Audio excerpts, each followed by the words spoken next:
I'm never gonna play Toho. This week I'm never gonna play Toho. I'll get to it eventually. Yeah, that's the sniper that tries to kill me whenever I don't reference Kirby appropriately. Exactly. It's the Kirby sniper. There It's the Kirby and Toho sniper. I get the impression that like Sniper is gonna be one of the new Wisp powers in 5 games. You know, when they totally run out of ideas. You know, if Eagle and Rhythm weren't telling enough. Oh, and Quake. Lest we forget Quake and the nightmare that brings. The next Wisp power will be Hamster. Hamster! Hamster! It'll be like a Choo Choo Rocket reference, because, you know, don't get enough of those. Actually, it'll just be a remodeled drill. With ears. Yes, with ears. That's the remodeling. This is such a cool concept right here with the magnets bring you upwards. Oh, I can't glide. Yeah, it's a little weird. Don't forget the lightning shield behind you if you want to go back for it. Yeah, I'm fine.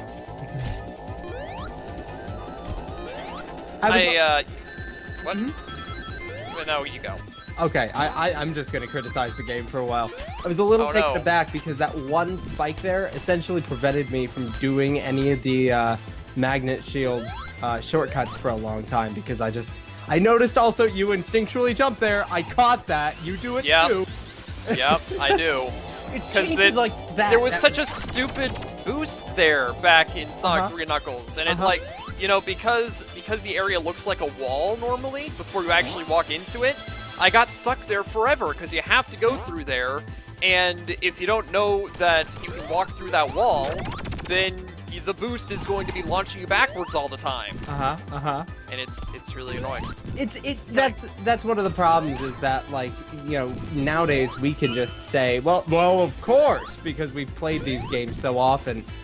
This game was a nice wake-up call for muscle memory. When we get to Act 2, there's an incredible moment where I didn't realize what reference I was playing.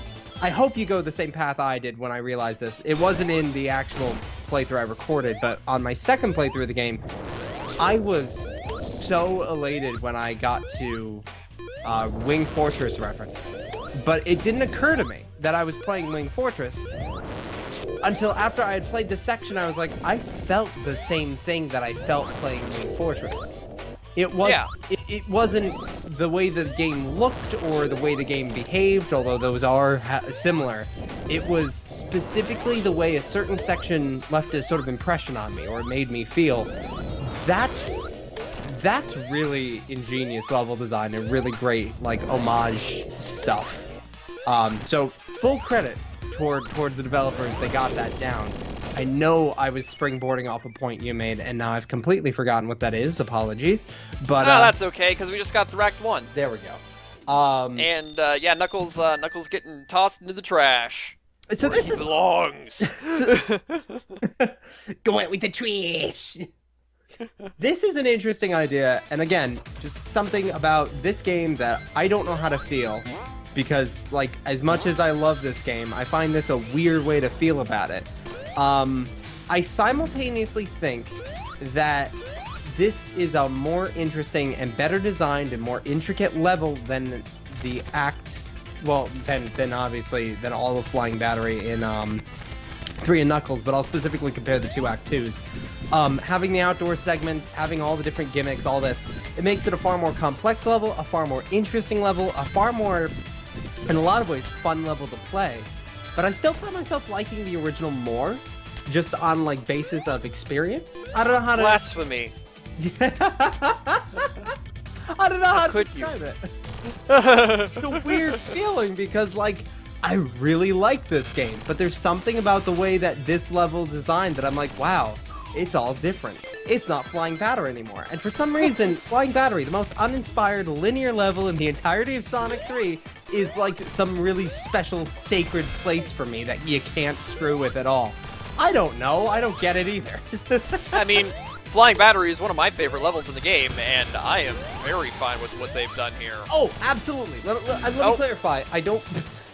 That was not appropriate. That was well done.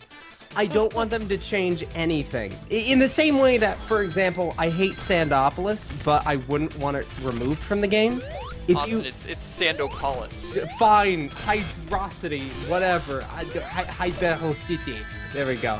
Oh, no. Oh, there is a lower path here. I didn't know that. I mean, there's a floor, not necessarily a path, but a floor. Well, that's more than I thought there was. I was like freaking out at this segment. Yeah, you know, Sandopolis, Hydro City, all those stages that names, whatever. Point is, it's not like I like Sandopolis too much. I don't think it's a particularly good level, but I wouldn't want it removed from Sonic 3 because going straight from Flying Battery to Lava Reef or straight from Mushroom Hill Zone to Lava Reef would not feel right. And it's not just nostalgia talking, I don't think. I think pacing and story-wise, it's better this way. Yeah. So Sandopolis is sort of a downbeat point. It's supposed to be a part of the game that you're not 100% sold on, but it's still obviously well designed enough to be part of the really good game. In the same way, I feel like a lot of stages in Mania, I prefer the originals, but I would never want them to change it. For example, would I have wanted a reference to the original Flying Battery boss? Definitely not. Despite the fact that I love the original Flying Battery boss. Let's leave that alone and keep the sanctity of the classic games the sanctity that it is, and just like see all the really crazy new stuff these guys can throw out. Yeah, you know, that is one thing, is that, you know, usually the bosses in this game are references to the bosses of the original games, or at least something in the original games. But the boss in this level really is its own thing, pretty much. Thank goodness for that. I love this boss. And apparently the entire fandom has decided to hate it. I don't understand why. It's mostly because it doesn't work. Oh, sure it does. Like it mechanically, it doesn't work. You gotta go about it the right way, man. Here, I'll coach. Yes. Oh, I know how it works. But, like, it doesn't work how it should. Actually, I think it was just poorly communicated, but I think they fully intended for you to not be able to damage it all the time.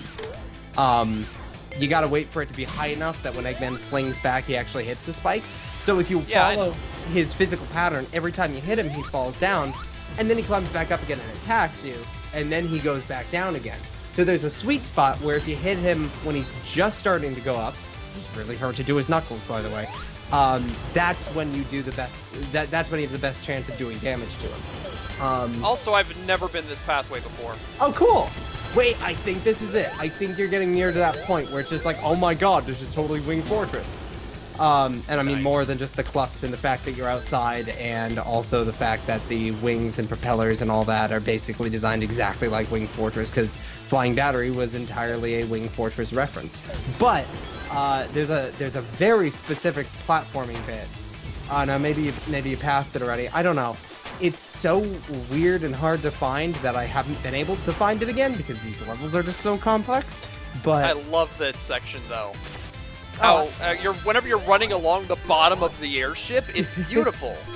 It's really intelligent how they reimagined old levels. Like, you really do feel like this is just a couple extra pathways on the Flying Battery you never were able to experience before, but that's just because why didn't you go through that door you didn't see, Sonic? Alright. There we go. Time to unleash the memes upon this spider. It's time for Spider and Knuckles!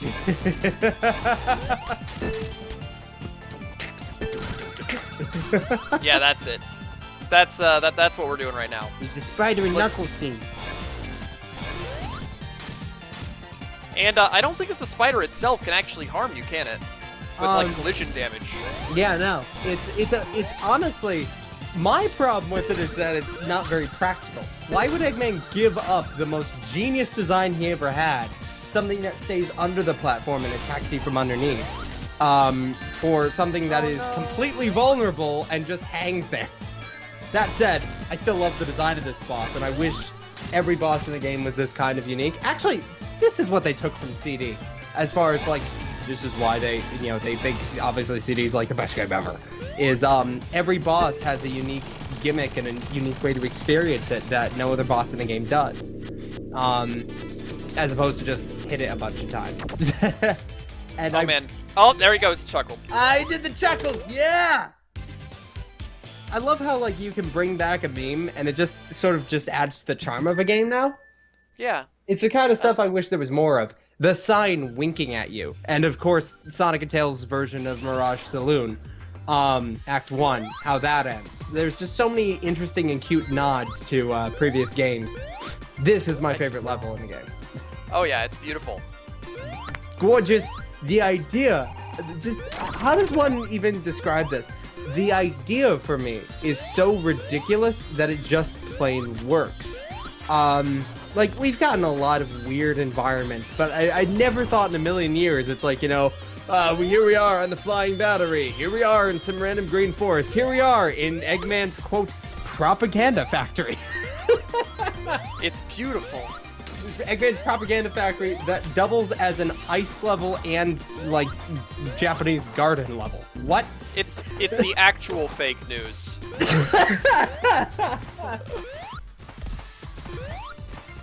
Alright, so yeah, I am not really sure how Knuckles will affect this level in a way, because, you know, for a lot of things back in the original Sonic 3 Knuckles, you could kind of predict how Knuckles would affect the world around him. There was always pathways that you could see that you could never quite get to for one reason or another.